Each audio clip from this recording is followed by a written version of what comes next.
আমি তাহলে এখন আসছি, তুমি পরে এসো কেমন? যে কথা বলছিলাম মেজো বাবু, রাত্রি দ্বীপহরে কোথায় খেলে গেলে রত্নাকর গুরু মেয়ের বিয়ের খালা নাকাতে বুঝিয়ে দেবে কেমন?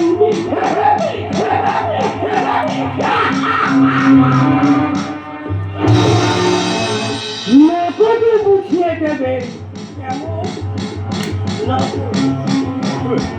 রত্নাকরবাবু বলছিল কি ওই কথাখানে না গেলে কি নয়? ভয় পাচ্ছে? ভয়? আমি? আরে বাবা, আমি হলাম কি পুলিশের লোক, আর পুলিশ মানেই তো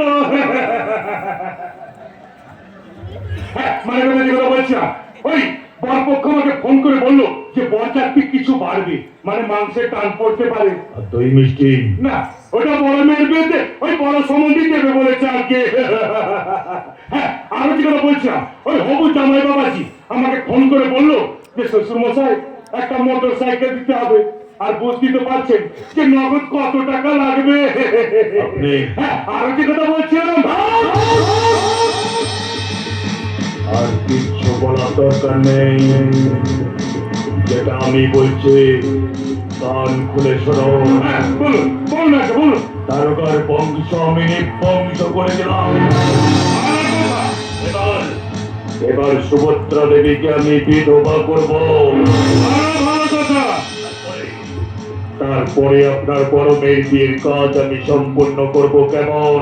আরো ভালো তো, কিন্তু হবু বিয়ে বসে খুব তাড়াতাড়ি করছেন যে। মকবুল সাহেব, আপনাকে আমি আগেও বলেছি আজও বলছি, तुम हमारे साथ, हम तुम्हारे साथ। ना আমি বলতে চাইছি तुम हमारे साथ, हम तुम्हारे साथ। না আমি যে কথা বলছি মকবুল সাহেব, একটু আগে তো আপনি বললেন পুলিশ মানেই তো। চলুন মকবুল সাহেব, তার সত্য প্রতপকারকে দৃষ্টান্ত রাখতে আমি সবার নিশ্চিত। তার সত্য প্রতপকারকে যে করে মৌসা আমাকে রোগে উঠতে পারে, তাই তত শীঘ্র সম্ভব তার সত্য প্রতপকারকে ঝাল ছাড়ো খাসির মতো ঝুলবে আমার মশাই ঘুর সিকে।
তোমার এই উত্তম না আর শেক্সপিয়ার গান শুনে আমি অভিভূত।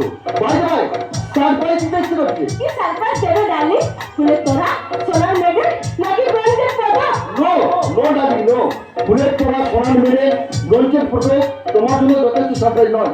তোমার উপযুক্ত সারপ্রাইজ হলো কি? তোমার ওই কাজল কালো চোখ আর ভুরুর মাঝখানে আমার ছোট্ট একটা চুম্মা। চুম্মা? দেবো না? না না কেন ডার্লিং? ওসব চুমা তো আমি পছন্দ করি না। অমৃত অর্থ কেন ডার্লিং? তুমি জানো আমি কুইকলি হতে চলেছি মুখার্জি বাড়ির জামাই।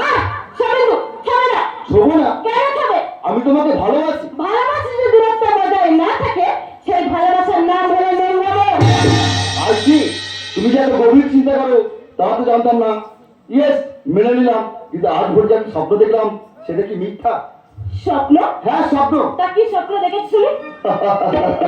স্বপ্নের কথা শুনলে তুমিও খুব খুশি হবে দিদি, কারণ সেই বাসর ঘরে মাধবী রাত, মেয়র আলো আর আমার তো উদ্ভিদের নিস্তব্ধতাকে সাক্ষী রেখে আমার সেক্স অ্যারেঞ্জমেন্ট করার অপেক্ষায় তিনি আসবে। বুঝলাম না। ওকে ডালি, আমি বুঝে বলছি, বিশ্বাস করো দিদি, মাইরি বলছি।